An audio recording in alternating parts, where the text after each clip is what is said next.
Jake's pressing buttons, Lee's playing the trombone. Let's get on with a Podful of Saints on Wednesday, the 17th of September, 2025. Number 9 of this season. Good Number Lord. 9.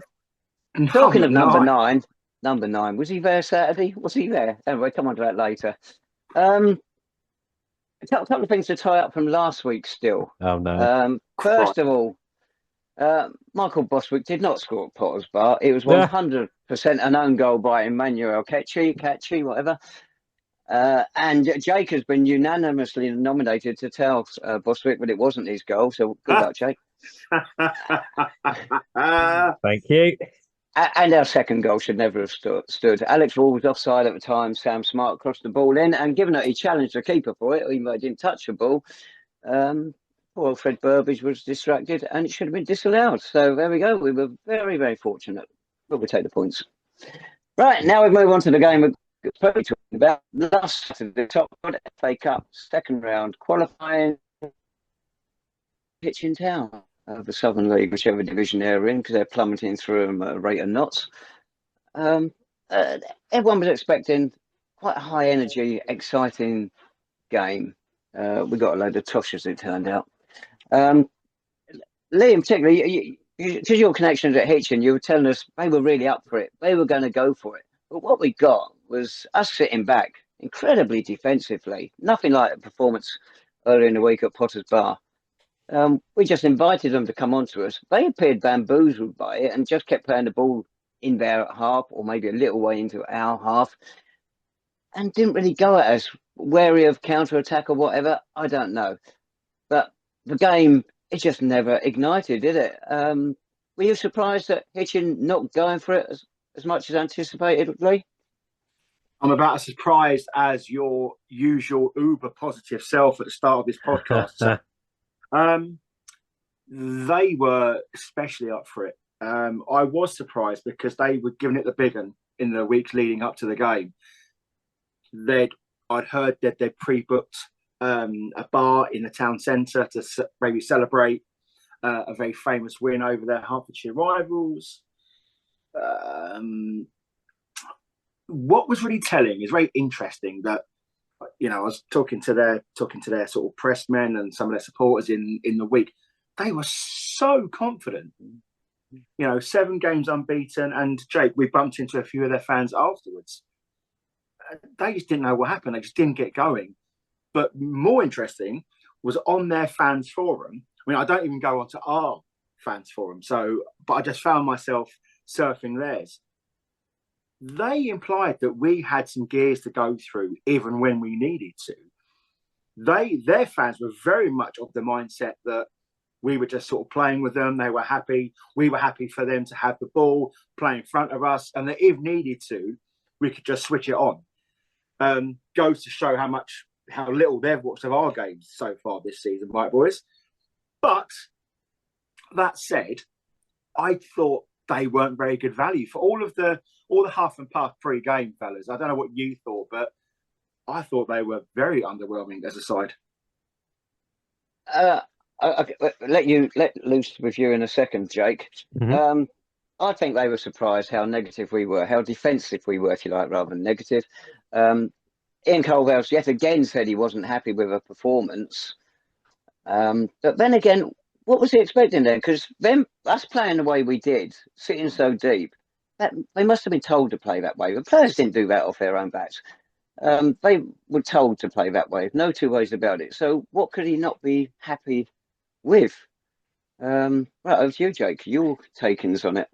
It's a good question. I think Lee's right. I thought it was actually 2 fairly disappointing teams, and I think for the Saints it was doubly disappointing because it was off of the back of a very entertaining Monday night, wasn't it? And a different approach to the game. And I think a lot of Saints fans that travelled in there in great numbers, we have to say, to Hitchin, I think expected more potentially going forward, and it really wasn't there. I mean, the first half we barely troubled, did we? And yeah, it was disappointing. And that post-match interview for me in the Culverhouse, again, insightful in the sense of how disappointed he was. And when you ask that question, Dave, was he disappointed with us unable to keep the ball potentially? Maybe he expected us to hold the ball better and maybe carve out openings a bit more despite that negative approach. I think it's certainly a question that needs to be asked. But overall, especially that first half, it was not maybe not a struggle, maybe that's a bit harsh, but it certainly felt like a bit of a cagey cup tie. And I think a lot of Saints fans were surprised by the approach that we had. It's interesting, Lee, what you said about Hitchin supporters thought we could have gone through the gears had we needed to. I bumped into a couple of our supporters. It's the first time they'd been this season. One was very much pre-warned, not by me, but where he's followed up. Every game he follows it very closely. And what he saw is pretty much what he was expected. He said we were as poor as I expected. And the other one has been, was Hearts FA member now. He supported us for donkey's years. He was my chauffeur when we were in the National League 20 years ago. He said quite simply, are we that poor every week? So although we've won, I don't think it's fooled any City supporters who were in the ground. No, and it's always telling when fans who've yet to see us this season get like a health warning prior to coming to see us. Look, we've alluded on this. What I would say is that I would say we were more cautious than negative at the first half. The atmosphere was very, very somber. I think there were positives. I mean, you could see there's a continuation of some of the aspects from the Potter's Bar game, but we just didn't get going. And yes, we tried to get it out wide again, and we tried to mirror the positive play from Potter's Bar, but I don't know. The whole thing was very subdued, Jake. You know, there was, as you say, you mentioned the crowd, has to be at least 300 plus from City, travelled all of that way to Hitchin.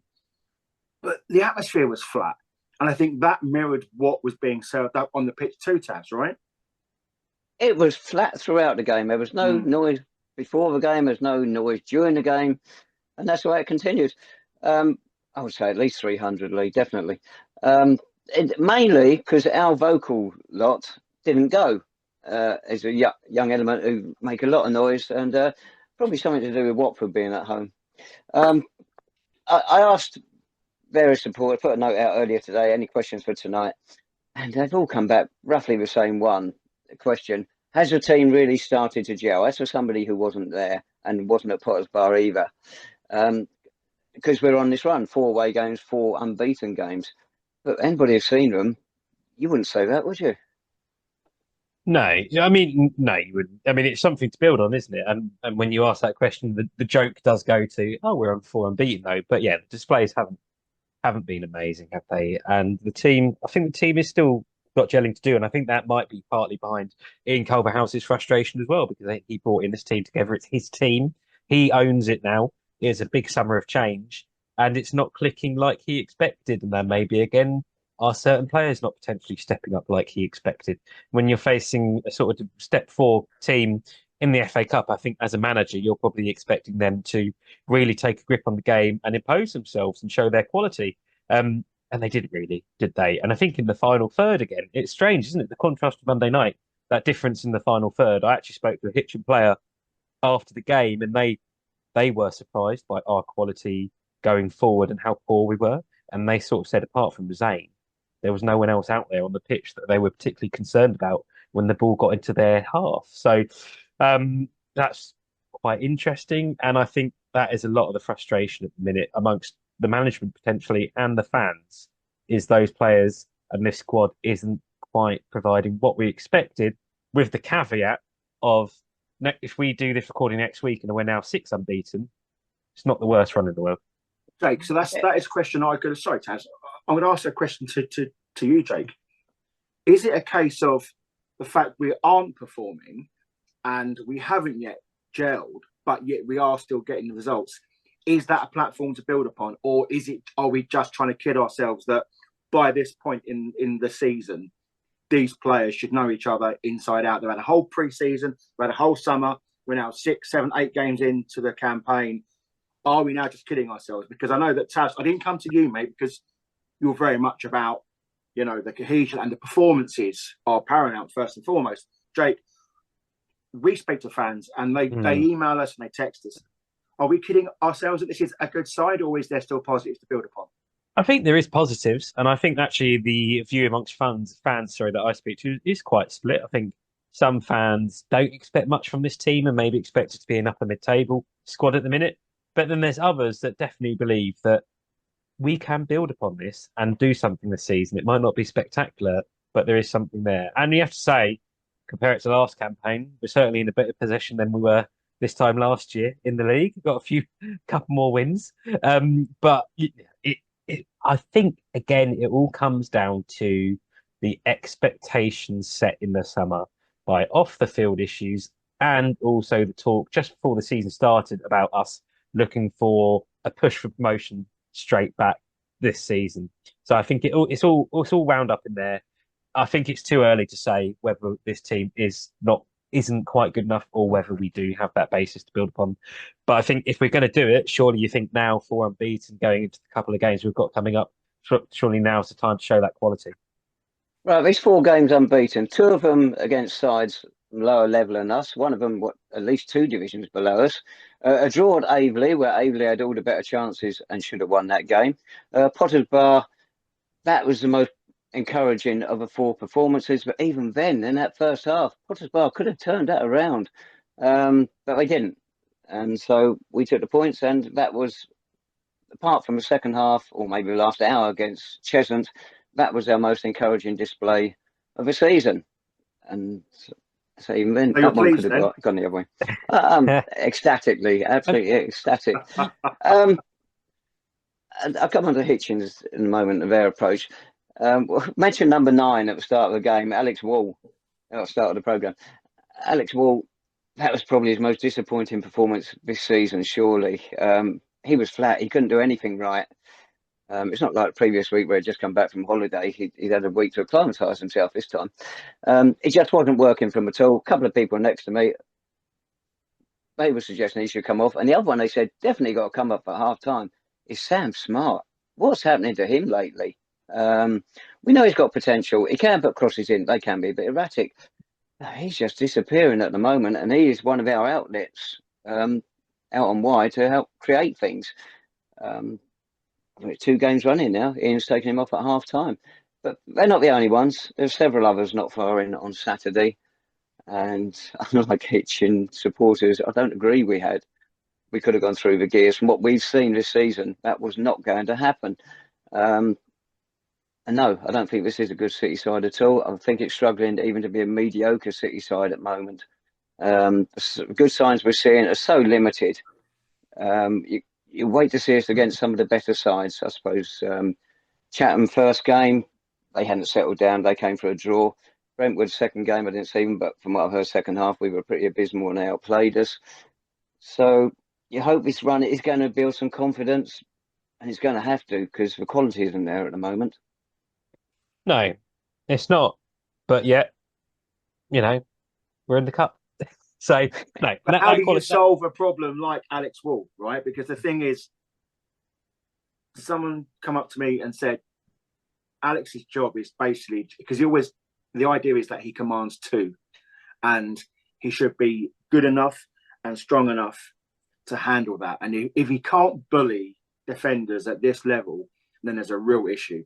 Because you're not bringing him in to score the goals, are you, really? You're there to disrupt the play and to open opportunities for the other attacking assets of our team. I mean, look, we are so reluctant on here to sort of go in on players, especially of our own team, but just doesn't fit in anything at the minute. I thought there's been times this season when he has looked okay, but again, that's it. That is it. And I think if Ian Culverhouse can continue to come out, as Jake said, after every game and say, I'm disappointed. The fact is now, you're running out of reasons, aren't you? Because these are your players. It's your system. It's your formation. It's your tactics. It's your team. It's your influence. And your stamp is on this side. If you keep coming out and saying, I'm disappointed, it's not good enough, then it only falls at the feet of one person or 3 people, director of football, assistants, and the managers. But where do you start? Because is it too early to make these wholesale changes? I'm talking personnel getting out of the club, or are you trying to look? Thing is, Ian Colfhouse has tweaked with formation, and I think we've established that 2 up front is better, but it still poses so many different questions when it comes to the gaping holes in the middle of the park and the amount of possession we're giving away. A couple of points you raised there, Lee. Alex Wall, he's not there to get goals. 15 games, 2 goals. Backs up your point 100%. And Sam Smart going off at half-time possibly did us a favour because Michael Bostwick came in. So in theory, that tightened us up more at the back. Yeah. So once we got ahead, it was harder for Hitchin to get into it. And for all the possession they had during that game, apart from that early chance that Taylor Rhiney missed, they didn't have an awful lot of chances. George Morrell, former Saint, of course, a good save out of Magnus Norman. But beyond that, they didn't really hurt us. And it never felt like they were going to until they got that penalty, 4 minutes into added time. So before Sam Smart going off and Bostwick coming on, possibly did work very much in our favour. Yeah, and it was a reasonable defensive performance from us, wasn't it? It wasn't perfect, but at least, we did limit them in terms of options or chances. Yeah. Well, that was us. A quick look at Hitchin's. Oh no, that's the Victoria Sponge recipe. We haven't even mentioned our 2 goals, have we? We'll come on to that in a minute. Oh no! Right. Oh. Hitchin had 3 former Saints. Alfie Bonfield, I think you were in touch with him during the week, Jake. Special friend. He's desperate for someone to talk to. George Morrell we just mentioned. And on the bench, they had Charlie McDonald. Never really played for us, 1-2 County Cup games in his 2 years with us. Central defender, he came on and was up front for them. A few minutes he was on. Bizarre. Perhaps they just needed to try something different. But the one player for Hitchin that really caught my eye, I know the left back did for a lot of people, Lewis Franklin, was number 11, Callum Nicholson, a little player, zips across midfield, but he kept doing that, zipping across, and he kept laying it back. He kept laying it square. On the times when he put that ball forward, he caused us problems, and you would like to have seen him do that a lot more. That would have really enhanced Hitchin, and if he does that for the rest of the season, puts the ball forward more, that is going to help their cause no end. Just going sideways, well, we can tell you what happens if you play a sideways game. You get relegated from Conference South and you don't score goals. They're 2 league games at home this season, 1 goal. Their goal Saturday came from a penalty. Oh, well, there you go. Yeah. This is the Podful of Canaries. It's a good point, though, because the fact is, I think that Jonesy, the manager of Hitchin, he's got a very similar dilemma to what Ian Colfhouse has. He's had to basically rebuild the entire squad. The problem is with that is that Hitchin have for about 3 or 4 years now always been cherry picked their good talent, and then they get sort of elevated higher, most notably into the pro game as well. So that's good on the club, but it doesn't help it when they're trying to get stability and sort of continuity into their side. They have got some good players, for that level, I guess. But look, we can dissect this with an inch of its life. 2 poor teams on the day didn't really manifest itself into the game that it was promised. But ultimately, as Jake said, the major factor is that we're through.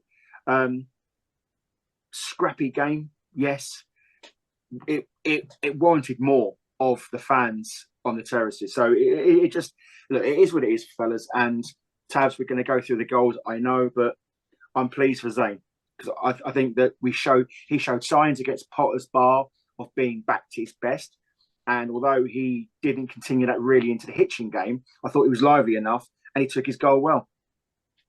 Right, goals then, Jake. You're eager to get stuck into them. First one, fortuitous ball, ended up going out to, I think it was Leo Seri on our right, wasn't it? Someone next to me said, his delivery is always... No, we shan't go down that road, what he actually said, but you might hear it on the video.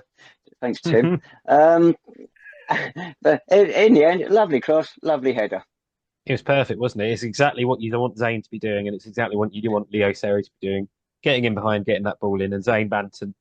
Of course, do we want Zane Banton scoring headers? I don't know, but Zane Banton was in the right place at the right time. He's not done it much this season. He's maybe not had the opportunity to, but that was a really, really good finish, you have to say, for a man that's not known for scoring headers. And it was a well-worked goal, wasn't it? And it was the kind of football a glimpse of the kind of football that we want to see City playing. Then 4 minutes into added time, somewhat unexpectedly, Hitchin got level. Jasper Mather conceded a penalty. I think it was actually a foul on Franklin. And then Taylor Rhiney almost made up for his earlier error by drilling the penalty to Norman's right and 1-1. And that should have been it, shouldn't it? But in the next minute, 95th minute, if you like, Lewis Page free kick. Somehow the ball lands at the feet of Jasper Mather and he makes amends and drills it in from about 3 inches out. Well, you must have been you were behind the goal, Jake. It was quite fun, wasn't it, Lee? It was great. I don't think there's a video doing the rounds, isn't there, of the Hitchin Town commentators, and there's a video on them, and they've commentated on the fact that they've drawn level with the penalty and excitement, and it keeps going, and like 30 seconds later, the pure demoralisation of them conceding. It's funny, it's gutting, it's beautiful. It's what the FA Cup is all about. I mean, I felt for that fella. You can see the soul just drain out of his face.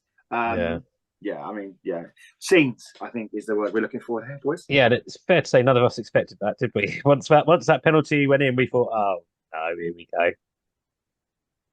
Well, we're on about finding a goal scorer.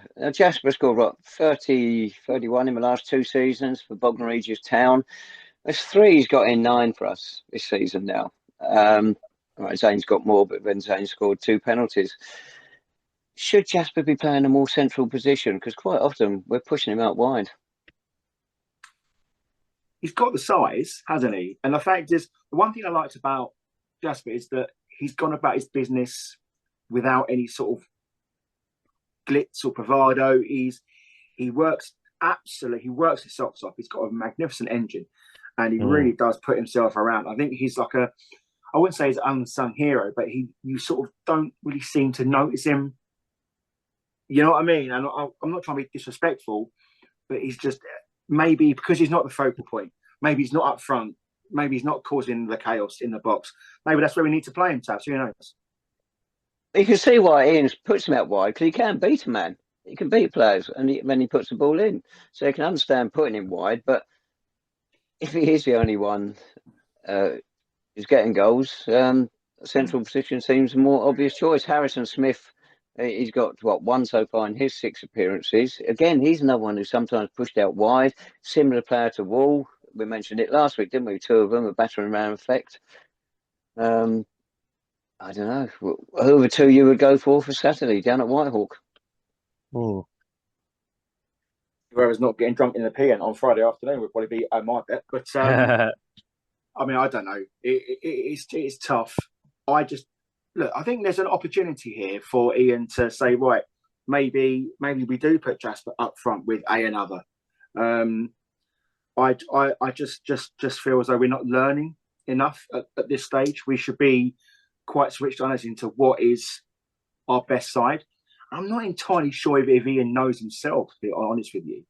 And I think a lot of the criticism from fans, especially your clique, Tabs, it's just not a lot of penetration, and we're not even having a lot of the ball. And when we do have the ball, it's quite frantic, and there's just no structure to it at the minute.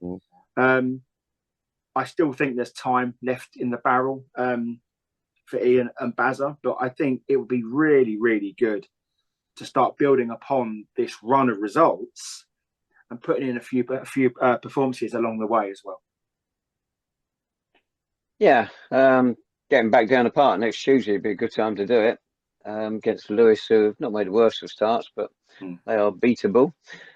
Right, the FA Cup, that's how much have we earned? 5,600 odd, isn't it, so far from these 2 wins? And exactly that amount is on offer again in the next round to take us up to 11,000 in total, which is a nice little nest egg. Not quite what we had. Was it 2021, 22 season, whenever it was? We had a little run under Ian Allenson. But it all helps. We'll come on to that game. It's either against Woodford Town or Bury Town. We'll talk about next week because the replay is taking place after we finish this podcast. Go on, Barry. Right, go on then. You two, anything to add Saturday before we shut the door on it? Yeah, I think we've done enough on Yeah. that. Yes. Right, I can shut that down as well. Get rid of that. Saturday then, we're back to the league. Another away day down at Whitehawk, a ground we haven't been to for a little while. I can tell you in a minute. December 16th, 2017, a 2-1 win in the FA Trophy. I've got a feeling, did Lee Anson take charge of the side that day instead of Ian? Not sure. Yes. 1, 2, 3. But that was their only win in the last 6 games against them. 3 draws, 2 defeats. Whitehawk not setting the world alight this week. If we are going to build on this run, that's the sort of place you're looking to get 3 points from. It is. You said Lewis is a winnable game on Tuesday night. Well, I think you could probably put Whitehawk in there as well, couldn't you? They lost to Walton and Hersham in the Cup, didn't they? 2-0 last weekend. And yeah, it's a winnable game. We're going to be going there with some sort of confidence, I hope, based upon that win on Saturday. But then, yeah. But then Ian Culverhouse's post-match, it does make you question that. But there's no easy games, is there, at this level? It's a cliche. But I think the Saints, if they take that positive approach, isn't it, for me? If we take a positive approach, start the game well, then I think, we've got more than a decent chance of picking up a good result there. But if we sort of sit back and sit a bit more negative and allow Whitehawk to come on to us, then I think that is where the problems may arise quite quickly. That defeat to Walton and Hersham was quite a surprise because that was their first home defeat of the season. They haven't lost in the league, and they also beat Hayes and Yedding in a cup replay at home. So that was a bit of a surprise. You fancy us on Saturday, Lee? I don't fancy it, full stop, Dave. I mean, it is Whitehawk. It's like the ball sack of Brighton, isn't it? It's going to be horrible, desolate.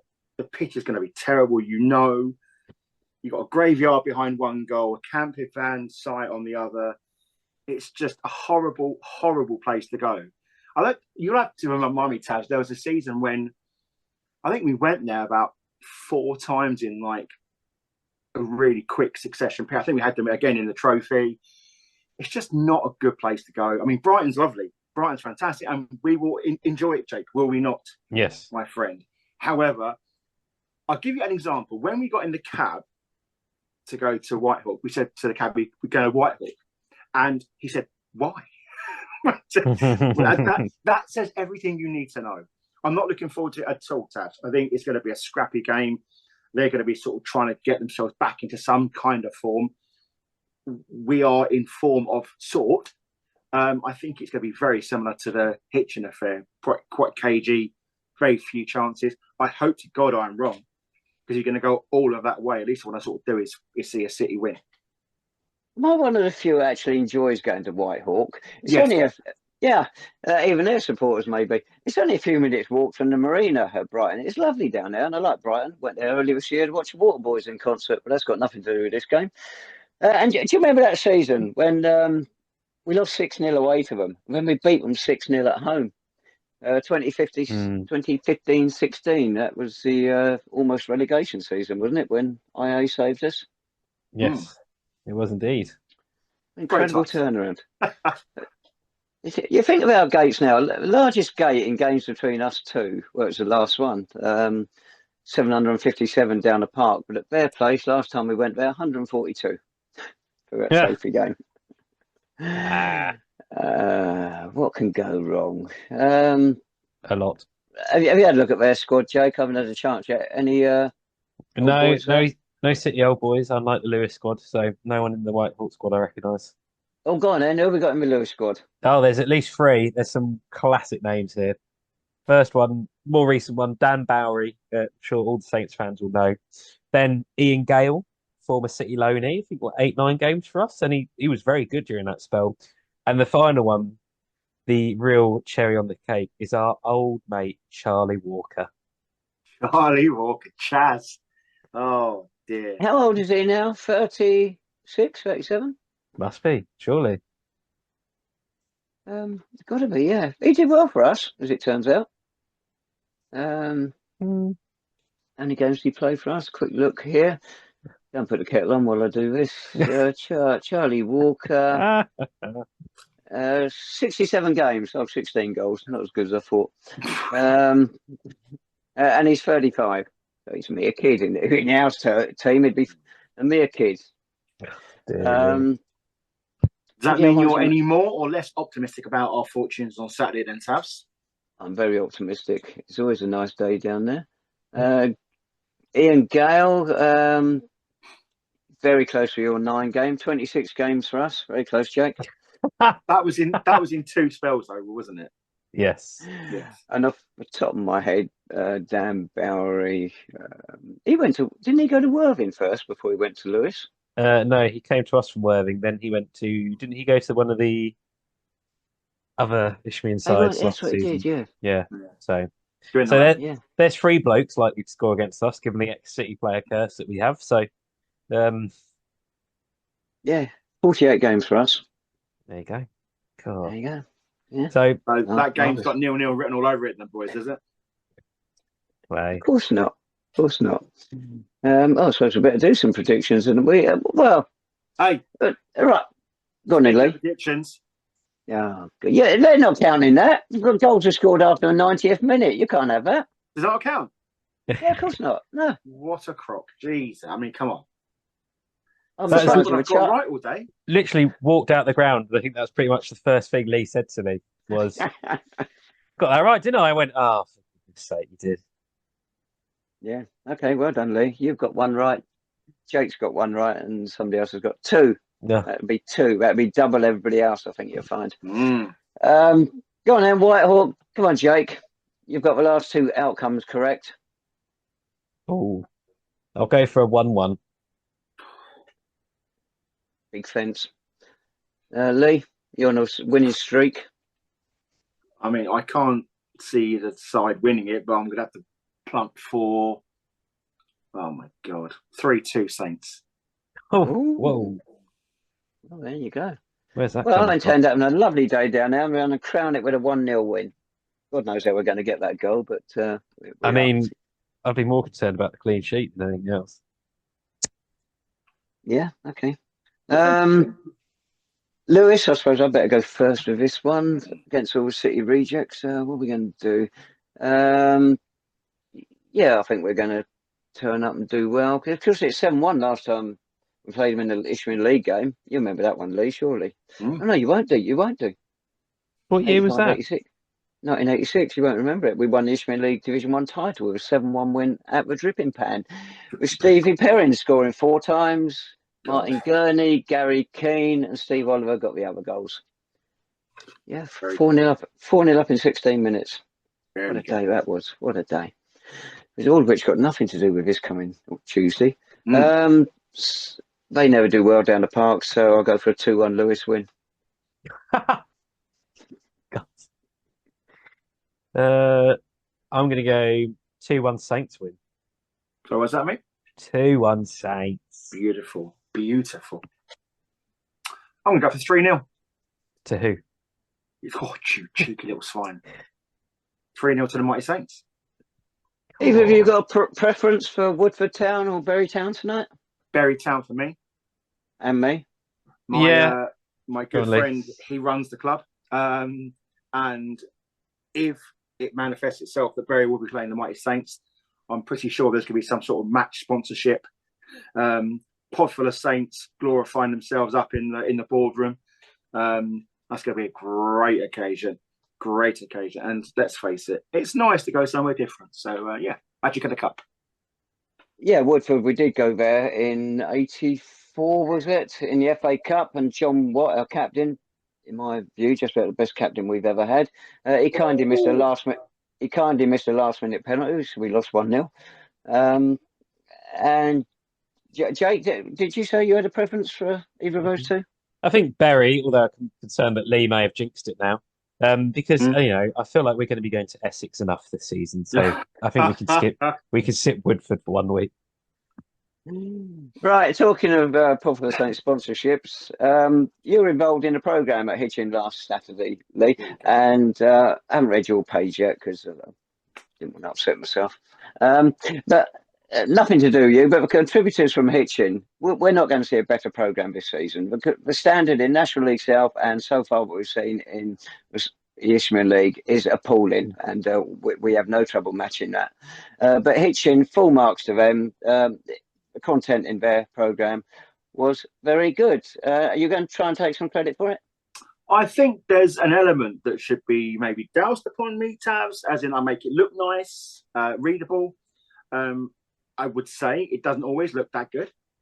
The content isn't always that expansive or readable. But I will take your hidden compliments, whether they're intended or not, mate. Thank you.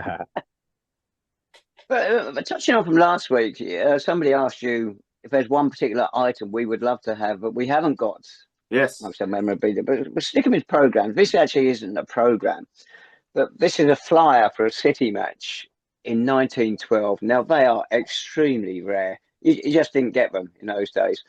That was City against, who's it said, Watford Orient. In the lineup there for Watford Orient is W. Langston, obviously not Matt Langston, who was watching us down at Potter's Bar the other day. I see down there a collection for H. Gaffard. If my memory serves me right, in the previous game, he suffered a broken leg. Now, the earliest programme with our name on it, or hasn't got it on the cover, is that one from 1910, away to West Ham United. Because bearing in mind, we didn't start producing the programme until I think it was 1921. But this is a programme. We played a friendly away to West Ham United reserves, and I bought Was it a good game, Tabs? December, it was cold. And I paid a fortune for that programme. Thanks, John D. And the only mention to us is the lineup. They don't mention us in the text at all. But getting back to your question last week, one that I would like, after beating Brentford, we then went to Hartlepool and lost 4-0. John D's never come across a programme for that, nor any programme dealer I know. But if there is one, that is one I would love. I know we lost, but it would be great to have one. There you go. So I joke, well, no, not jokingly, because it is binding. That I set to inherit your vast shrine of St Albans City goods, Tabs. We had a fan. I had a fan come up to me at Hitchin, showing me a signed City shirt he's got on his phone. It's his. Mick Holland, Dutchy. So he said, when I go, you can have it. I just want to set the record straight right now. I'm not wishing ill upon any Saints fan just to acquire their vast Saints collection. But so I just want to have that out there. Apart from Tabs, obviously. But yes, thank you, Dutchy. I appreciate you coming up to me, mate. Let's hope you're around for a good number of years yet. So, yeah. He's a miserable git. Well, that's probably why he's coming from you, Tabs. Well, yeah. Hello, Mick. He'll be watching this. Oh, God, I'm in trouble now. Yeah. Yep, there we go. Anybody you want to slag off while we're here, Jake? He's got a list. He's got a list. No comment, thank you. Don't set me up. Anything else you want to mention, Dave? I will say, before the game Saturday, there was a minute's silence for a tragic incident at Hitchin Town the previous week, and also for one of their former players who had died. And it was superbly observed by everybody, which was good to see. There we go. Lee, anything of similar ilk or no? No, not really. Not really. No. Just want to sort of say we've had loads of really good emails, messages over the course of the last week or so. If you want to get in contact, and if you can enlighten Jake and I as to who the Water Boys are, please do get in touch. Jacob's going to give you all the information you need to know right now. Yes, Podful of Saints on Twitter or X, and email in the description below. Thank you all for watching, listening, sharing. We really appreciate it, and we will speak to you again next week after another busy couple of days for City. So come on, you Saints. Bye-bye.